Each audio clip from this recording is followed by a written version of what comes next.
இது பரிமளா அண்ட் கோ படத்தோட திரை விமர்சனம். இந்த காம்போ, அதாவது இந்த போஸ்டர் ஆகட்டும், இவங்க அந்த காமிச்ச கேரக்டர்ஸ் இருக்குல்ல, ஜெயராம், ஊர்வசி, சஞ்சனா, இந்த மாதிரி படத்தில் சாண்டி, மிஸ்கின், யோகி பாபு அவங்க அந்த போஸ்டர் ஆகட்டும், அதுக்குள்ளே அந்த ஒரு டீசர் மாதிரி ஒன்று விட்டுருந்தாங்க. செம்ம இன்ட்ரெஸ்டிங்காக இருந்தது. ஒரு ஒரு ப்ராமிசிங்காக ஓகே கொஞ்சம் நல்லா இருக்கும். பாண்டியராஜ் தானே ட்ரை பண்ணுறாரு. ஒரு டார்க் காமெடியாக கொஞ்சம் நல்லா இருக்கும், பாபநாசம் ஸ்டைலில் கொஞ்சம் அதுவே காமெடியாக இருந்தால் எப்படி இருக்கும் அப்படின்ற ஒரு எதிர்பார்ப்பு அந்த ஒரு டீசர் கிரியேட் பண்ணிச்சு. அப்புறம் உங்களுக்கே தெரியும், அந்த ஊர்வசியும் ஊர்வசி அவர்களும் ஜெயராம் அவர்களும் கொடுத்த இன்டர்வியூஸ்லாம் கொஞ்சம் கலகலன்னு நல்லாவே இருந்தது. படமும் அந்த மாதிரி இருக்கும்னு ஒரு நம்பிக்கை இருந்துச்சு. எனக்கு ஓரளவுக்கு நல்லாவே ஒரு எதிர்பார்ப்பு இருந்தது, ஹோப் இருந்தது.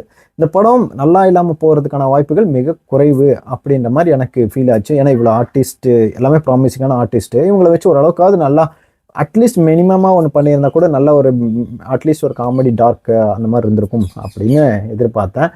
பட் அது கொஞ்சம் டிசப்பாயிண்டிங்காக தான் இருந்தது.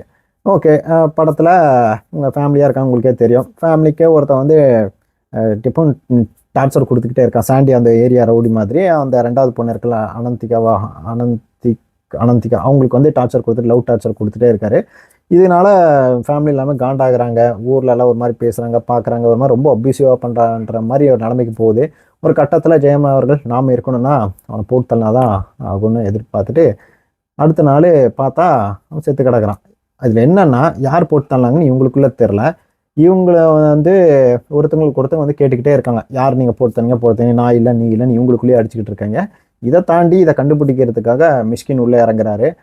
வந்ததுக்கப்புறம் அவர் கண்டுபிடிச்சாரா இல்லையா, அவர் எதுக்குள்ளே வந்தார், இதை சுற்றி மற்ற கேரக்டர்ஸ்க்குள்ள என்ன வேலை அப்படின்றத தாண்டி தான் கதை போகுது. பெருசுனா இதில் ஒன்று கதையாக வந்து இல்லை ஸ்பாயில் பண்ணுறதுக்கோ இல்லை பிளாட் ரிவீல் பண்ணுறதுக்கோ இல்லை. இதுதான் பேசிக் கான்செப்ட்.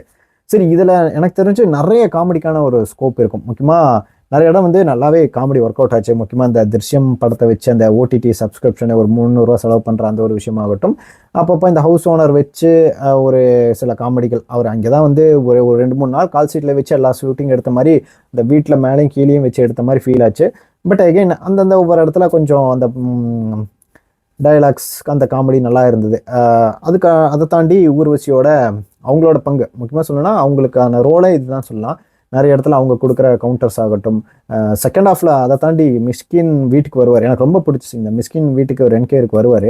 அந்த இடத்துல ஃபேமிலி இருப்பாங்க, மிஷ்கின் இருப்பாங்க, அவங்களுக்குள்ள ஒரு கான்வர்சேஷன் போகும். அந்த சீன் எனக்கு ரொம்ப பிடிச்சது, ரொம்ப காமெடியாக இருந்தது, அல்டிமேட்டாக இருந்தது செகண்ட் ஹாஃபில். அதே மாதிரி ஒரு ஓவராலாக ஒரு 2-3 சீனில் நல்லாவே சிரிப்பார் அளவுக்கு, கண்டினியூஸாக சிரிப்பார் அளவுக்கு நிறைய சீன்ஸ்லாம் இருந்தது. அதை தாண்டி வேற எங்கேயுமே பெருசாக படத்துக்கு தேவையில்லாத சீன்ஸ் நிறைய இருந்தது. 2.25 மணி நேரம் ஓடினாலும் இந்த பாலக்காடு எபிசோடுனாலும் ஒன்று வச்சு ரொம்ப ஏதோ படத்தை நம்ம இதுக்கு கொஞ்சம் இழுத்து ஒரு 2 மணி நேரம் 2.25 மணி நேரம் கொண்டு போகணுன்னு பண்ணாங்களா என்னன்னு தெரில. அந்த காட்சிக்கெல்லாம் எதுவுமே ஒர்க் அவுட் ஆகலை. முக்கியமாக செகண்ட் ஹாஃப்லலாம் இந்த சாண்டிக்கு ஒரு கேர்ள் ஃப்ரெண்ட் இருக்கான்னு அவருக்கு ஒரு பாட்டு வச்சு அந்த கேரக்டர் நீ எதுக்கு உள்ளே கொண்டு வந்து அதை வச்சு எதாவது பண்ணி நிறைய கேரக்டர் இதில் காமிக்கிறாங்க. ஏன்னா இவங்க தான் பண்ணியிருப்பாங்கன்னு சந்தேகத்தை எடுக்கிறதுக்காகவே நிறைய கேரக்டர்ஸ் கொண்டு வந்திருந்தாங்க. பட்டு நமக்கே ஒரு ஒரு கட்டத்துக்கு மேலே ஒரு இத்தனை பேர் மேலுக்குள்ள ஒரு வந்துடும், இவங்க தான் பண்ணியிருப்பாங்க அப்படின்ற மாதிரி நமக்கே ஒரு ஒரு கெஸ் வரும். பட் அதை தாண்டி என்னதான் ஒரு டார்க் காமெடினாலும் ஒரு ஒரு கொலை நடக்குது. இத்தனைக்கும் அந்த அவங்க செத்தது பர்சனுக்கும் நம்ம குடும்பத்துக்கும் பிரச்சனை இருக்குன்னு அந்த ஏரியாவில் நிறைய பேருக்கும் தெரியுது. இவங்க அதை செத்ததுக்கப்புறம் அந்த ஒரு அடுத்த அவங்க வீட்டில் வந்து பேசிக்கிறது ஆகட்டும், அவங்க நடந்துக்கிறது எதுவுமே அந்த ஒரு சீரியஸ்னஸே இல்லாமல் ஜஸ்ட் லைக் தட்டுன்னு ஏதோ வெளியே உட்காந்து நாளைக்கு ஊருக்கு போகலாமான்ற மாதிரி டிஸ்கஷன் தான் அங்கங்கே வெளிப்படையாக பண்ணிக்கிட்டு இருக்காங்க. அந்த ஒரு ஒரு ஒரு டென்ஷன் ஆகட்டும், அவங்க டென்ஷனில் இருக்காங்கன்ற ஒரு விஷயத்தையுமே எங்கேயுமே எஸ்டாப்ளிஷ் பண்ணல. அதனால நீங்கள் மாட்டுங்க, ஒரு கட்டத்துக்கு மேலே நீங்கள் மாட்டலாம் எங்கே போ அப்படின்ற மாதிரி இருந்துச்சு. ஒரு கட்டத்துக்கு மேலே எவன் வேணா கொலை பண்ணிட்டு போங்களா அப்படின்ற மாதிரி தான் இருந்துச்சு. ஏன்னா செகண்ட் ஹாஃப்லாம் ரிப்பீட்டேட்டிவாக அவனான்ற மாதிரி ரொம்ப சுற்றி போயிட்டு இருந்துச்சு. யாரையே காமிச்சு இவன்ல மாதிரி தான் நிறைய பேர் காமிச்சாங்க. சரி, வழக்கம் போல் கடைசி ஒரு 15 நிமிஷம் அந்த நீங்கள் கேள்வியில் கலாட்டுறவங்களை பார்த்துருப்பீங்க, 2 மணி நேரம் கலகலாம் போகும், கடைசி ஒரு 15 நிமிஷத்தில் அழகு வச்சுருவாங்க.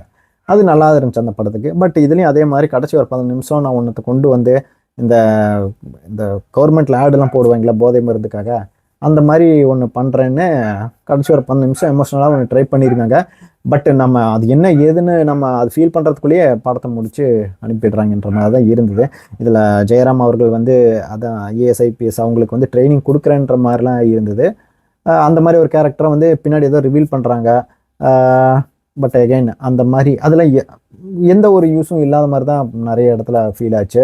அதை தாண்டி மிச்சம் 2-3 கேரக்டர், இந்த ஊர்லேருந்து வர தம்பி கேரக்டர்லாம் வந்து பெருசாகவும் இந்த எதுக்கும் ஹெல்ப் பண்ணலை. அவங்களால எந்த இடத்துலையும் அட்லீஸ்ட் சிரிப்பு வர அளவுக்கு காமெடி எந்த இடத்துலையும் பண்ண முடியாத மாதிரி தான் இருந்தது. இத்தனைக்கும் உங்களுக்கே தெரியும், நிறைய பேர் இந்த கான்ட்ரவர்ஷியில் போயிட்டுருக்கு. யோகி பாபு அவர்கள் பேர் அந்த உயிர் உலகுன்னு வச்சு கொஞ்சம் அந்த விஷயத்தை எதுக்கு இந்த மாதிரி பண்ணிட்டு இருக்கீங்க, அப்புறம் கொஞ்சம் அந்த பாடி ஷேமிங் மாதிரி வச்சு காமெடிகள்லாம் பண்ணுறங்கிற விஷயமும் இருந்தது. அதெல்லாம் கொஞ்சம் உறுத்தலாக தான் இருந்தது. ஏன்னா யோகி பாபுக்கு என்னப்பா, அவர் என்னதான் அந்த மாதிரி அவர் தோற்றத்தை வச்சு படத்தில் அந்த மாதிரி சொன்னாலும் அவர் கோடியாக வாங்கிட்டு அது போயிடுவார். பட் இதை பார்க்குறவங்க அந்த மென்டாலிட்டியில் வந்து தானே அந்த சுற்றி இருக்கிற நார்மலைஸ் பண்ணி அந்த மாதிரி பார்ப்பாங்க. இப்போ தான் ஏதோ அந்த விஷயங்கள்லாம் கொஞ்சம் கம்மி பண்ணிட்டு இருக்காங்க. பட் அகைன் இந்த மாதிரி திரும்ப இந்த மாதிரி படத்தில் பேக்வர்டான இந்த மாதிரி காமெடி வச்சு திரும்ப அதே மாதிரி கொண்டு போகிறது கொஞ்சம் டிசப்பாயிண்டிங்காக இருந்தது. அப்பார்ட் ஃப்ரம் தட் ஒரு எக்ஸ்பெக்டேஷன் எனக்கு இருந்தும் ஒரு ஓகேஸ் ஆவரேஜ் படமாக தான் இருந்தது. மேபி இந்த படத்தோட அந்த ட்ரெய்லரு, அந்த ஒரு ஃபர்ஸ்ட் டீசர் இதெல்லாம் பார்த்து உங்களுக்கு இந்த படத்து மேலே இம்ப்ரெஷன் வந்திருக்கு, அந்த மாதிரி காமெடி இருந்தாவே நான் வாய் விட்டு நல்லா சிரிப்பேன் அப்படின்னா நீங்கள் மேபி இதை ட்ரை பண்ணி பார்க்கலாம். பட் அகைன் அதே மாதிரி இந்த பர்ஃபார்மன்ஸ், அவங்க இந்த தங்கச்சி கேரக்டர், நிறைய கேரக்டர்ஸோட பர்ஃபார்மன்ஸ் ரொம்ப ஆர்டிஃபிஷியலாக ஓவர் ஆக்டிங்காக தான் இருந்தது. அங்கங்கே ஊர்வசி, ஜெயராம் அவர்கள், அப்புறம் சஞ்சனா, அவங்க 3 பேர் தான் நிறைய இடத்துல படத்தை காப்பாற்றியிருந்தாங்க. அப்புறம் மிஸ்கின் வர சீன் இல்லாமல் ஏதோ சாப்பிட்ற மாதிரியே இருக்கணுன்ற மாதிரி ஒன்று பண்ணியிருக்காங்க போல இருக்கு. அந்த ஒரு விஷயமும் ஓகே, ஒர்க் அவுட் ஆகியிருந்தது. பட் எஸ், ஒரு ஓகேஷான ஒரு ஓகே படம் அப்படின்ற மாதிரி தான் இருந்தது. இன்கேஸ் ஆல்ரெடி இது பார்த்துருந்தீங்கன்னா உங்களுக்கு எப்படி இருந்துச்சுன்றதையும் இது கமெண்ட்டில் சொல்லுங்கள். ஏதாவது கருத்துக்கள் நான் விடுபட்டு போயிருந்தேன்னா அதையும் சொல்லுங்கள். தேங்க்யூ.